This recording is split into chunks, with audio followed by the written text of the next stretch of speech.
If you've got a problem, just stop on by, and we'll say hi and ask Dear Abby. Yeah, it's me.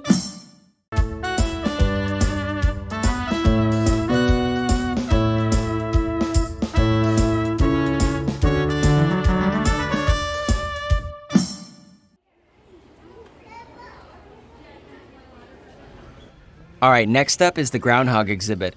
Oh, hey, speaking of groundhogs, did you hear that Groundhog Phil didn't see a shadow on Groundhog Day? Mm-hmm. So that means we're supposed to get an early spring, right?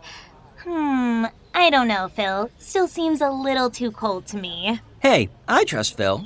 Well, I heard that Staten Island Chuck is actually more accurate, so... So it's a good thing they're in agreement this year. Oh, humans and Groundhog Day. Oh, hey! Sorry, I do not mean to burst your bubble, but Phil has been right about the forecast, like, 40% of the time. I'm Gracie. Nice to meet you. And don't get me wrong, I love Phil. We're great friends. The guy does his best. What I can't get over is the fact that Groundhog Day didn't even start with groundhogs. Groundhog Day actually has its roots in ancient midwinter ceremonies, like the Celtic tradition of Imbolc, which celebrates the coming of spring. The Christian church later grew this idea into the Festival of Candlemas, which had a focus on forecasting either an early spring or a long winter, for the sake of planting crops. An English folk song put it this way: "If Candlemas be fair and bright, come winter, have another flight.